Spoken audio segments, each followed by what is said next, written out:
Cordial saludo para todos. Mi nombre es Claudia Sofía Yasuaki. Hago parte de la Escuela de Ciencias Jurídicas y Políticas en el área de ciencia política. Y en el día de hoy les estaré hablando de una de las etapas más violentas y significativas de la historia colombiana, como lo es el periodo de la violencia. Este periodo marcó al país entre las décadas de 1940 y 1950, dejando un legado de dolor y transformación que aún resuena en la Colombia actual. Para empezar a hablar del periodo de la violencia, primero vamos a conocer el contexto y los orígenes. Y el primero es la rivalidad bipartidista. Y es que desde el siglo XIX, Colombia vivió una intensa rivalidad entre los partidos liberal y conservador, dos fuerzas que representaban intereses sociales y económicos muy distintos. El Partido Conservador defendía los valores tradicionales, la Iglesia Católica y los grandes terratenientes, mientras que el Partido Liberal promovía reformas sociales, económicas y separación entre Iglesia y Estado. El inicio de las tensiones durante el siglo XX, y es que en las primeras décadas del siglo XX la polarización se incrementó con reformas agrarias y movimientos campesinos que enfrentaron resistencia de los terratenientes apoyados por sectores conservadores. La chispa del conflicto fueron las elecciones de 1946. Aquí los conservadores recuperaron la presidencia con Mariano Ospina Pérez, mientras que los liberales pues se dividieron internamente, ya que estaban teniendo desacuerdos porque habían liberales que ya habían olvidado esas raíces de ellos y como ya eran casi terratenientes, pues ya no querían seguir las ideologías que apoyaban al pueblo pequeño. Y de esta división surge líderes importantes como Jorge Eliezer Gaitán, quien era carismático y se iba por la parte tradicional de los ideales liberales, no de los nuevos liberales, y este pues fue asesinado en Bogotá y él pues de cierta forma representaba la esperanza de los sectores populares y campesinos de acceder al poder político. Entonces pues su asesinato desencadenó una explosión de ira conocida como el Bogotazo, donde miles de personas salieron a las calles de Bogotá a protestar, quemando edificios, saqueando comercios y enfrentándose al ejército. Y este evento pues no solo devastó a Bogotá, sino que marcó el inicio de una etapa de violencia masiva en el país. Las diferencias entre liberales y conservadores ya dejaron de ser políticas y se convirtieron en una guerra abierta.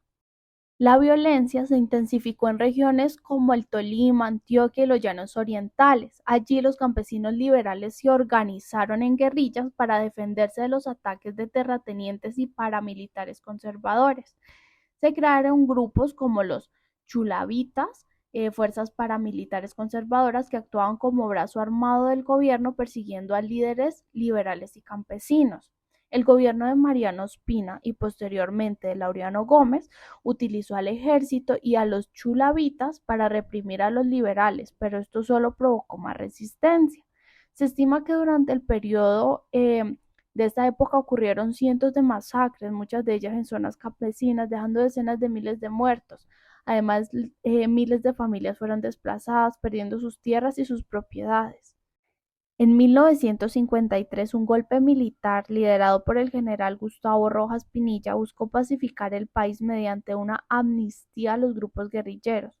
Aunque logró desmovilizar a varios grupos conflictivos subyacentes, no resolvió. Y en 1958 los partidos liberal y conservador firmaron el Pacto del Frente Nacional, que estableció la alternancia de la presidencia durante 16 años. Y aunque inicialmente buscaba estabilizar el país, también excluyó a otras fuerzas políticas y sociales, lo que dejó un vacío para el surgimiento de nuevos movimientos armados. El Frente Nacional, aunque trajo una cierta estabilidad política, pues no resolvió los problemas estructurales que llevaron a la violencia. Las guerrillas liberales, aunque en muchos casos disminuyeron su actividad, no desaparecieron completamente, y los problemas sociales como la pobreza y la falta de acceso a la tierra continuaron alimentando el conflicto. Ahora bien, el legado que nos deja el periodo de la violencia, pues es no solo que se perdieron decenas de miles de vidas, sino que las tensiones políticas entre liberales y conservadores se mantuvieron latentes por décadas. Además, el conflicto dejó una marcada división en la sociedad colombiana, donde las huellas de la violencia fueron perpetuas en la memoria colectiva. Además, el periodo de la violencia también fue un caldo de cultivo para la formación de guerrillas y grupos paramilitares, que pues luego continuarían combatiendo en las siguientes décadas. Y es que el fin de la violencia no significó el fin del conflicto armado en Colombia. La violencia en la década de 1950 dejó su huella en la vida política y social del país, y muchas de las luchas y tensiones que se vivieron durante ese periodo siguen siendo relevantes hoy en día, ya que el conflicto armado en Colombia continúa siendo hoy una de las tragedias más grandes del país.